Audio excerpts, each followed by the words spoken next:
ভাবে ফুল দেখা দিলে আপনাকে অবশ্যই যে খাবারগুলো দিতে হবে, এদের মধ্যে সবচেয়ে যে খাবারের প্রাধান্য বা প্রয়োজনীয়তা আছে, সেই খাবারটি হলো potash. Hello friends, welcome to my channel. দেশ এবং দেশের বাইরে থেকে যারা আজকে আমার ভিডিওটি কন্টিনিউ করেছেন, প্রত্যেককেই gardener tips with Kamal YouTube চ্যানেলে স্বাগতম। আজকের ভিডিওর আলোচনার বিষয়বস্তু হবে ড্রাগন গাছের ফুলগুলোকে দ্রুত বাড়ানো, ফুলগুলোকে ম্যাচিওর করা এবং সর্বোপরি ফুলের পরাগায়ন করে ফুল থেকে ফল নেওয়ার যে প্রসেস, এই প্রসেসকে একটা দীর্ঘ প্রসেস। এই প্রসেসকে কিভাবে অ্যাপ্লাই করবেন, আসুন তাই নিয়ে থাকছে আজকের বিস্তারিত আলোচনা। না স্কিপ করে কন্টিনিউ করুন।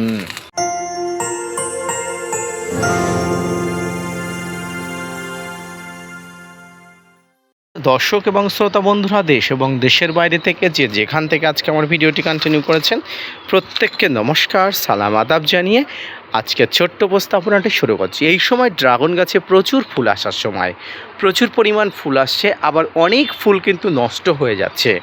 আর এই ফুল নষ্ট হয়ে গেলে আমাদের সবারই মন খারাপ হয়ে থাকে। অনেক সময় ফুল আসে এবং ফুলগুলো দেখুন এইভাবে কিন্তু নষ্ট হয়ে যায়। এর কয়েকটি কারণ থাকতে পারে। এক, ফাঙ্গিসাইডের ব্যবহার কম। দুই, গাছে বিভিন্ন ব্যাকটেরিয়ার আক্রমণ।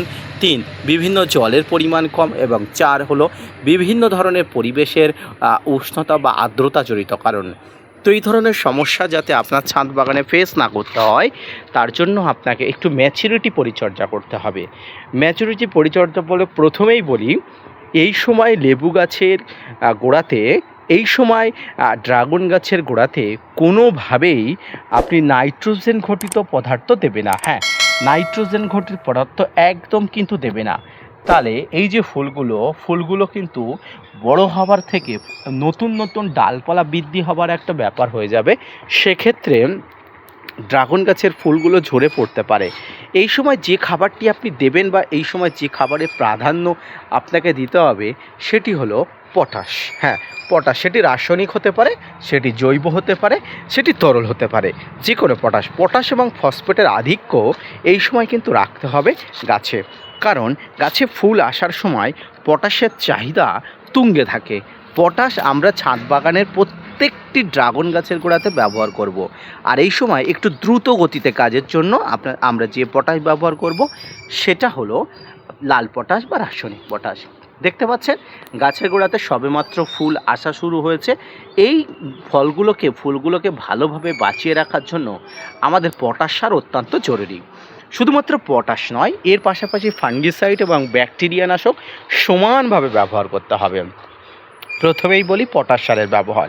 আপনি লাল পটাশ ব্যবহার করতে চাইলে লাল পটাশ জলে গুলে সেই জলটা আপনি গাছের গোড়াতে ব্যবহার করবেন, এতে খুব ভালো ফলাফল পাওয়া যাবে।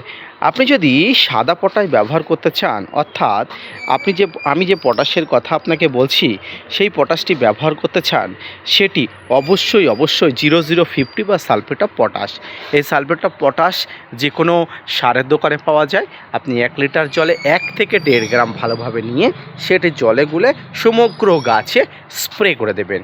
বিশেষ করে যে সমস্ত ডালে ফুল এসেছে, ম্যাচিওর ডালে, সেই ম্যাচিওর ডালে ফুলের উপরে স্প্রে করে দেবেন, এতে ভালো ফলাফল পাওয়া যাবে। এবার আসি, ড্রাগন গাছে প্রচুর পরিমাণ ফুল না আসলে আপনি এখান থেকে অবশ্যই ফুল পেতে পারেন ভালো মানের পিজিআর ব্যবহার করে। পিজিআর, প্লান্ট গ্রোথ রেগুলেটর, এটি ব্যবহার করবেন। প্রতি লিটার জলে 1 ফোঁটা পিজিআর দেবেন। আর সেই পিজিআরটি হলো বুস্টার 2।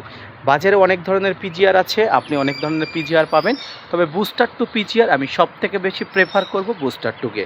এই বুস্টার 2 পিজিআর আপনি অবশ্যই আনুন এবং এনে মাত্র 1 ফোঁটা 1 লিটার জলে দেবেন, দিয়ে স্প্রে করবেন গাছে। 7 দিন বাদে স্প্রে করুন, ফলাফলটা আপনি নিজের হাতের মুঠোয় বুঝতে পারবেন। এবং এখানে আপনি শুধুমাত্র এই দিলে হবে না, এখানে আরও দিতে হবে মাইক্রোনিউট্রিয়েন্টের স্প্রে।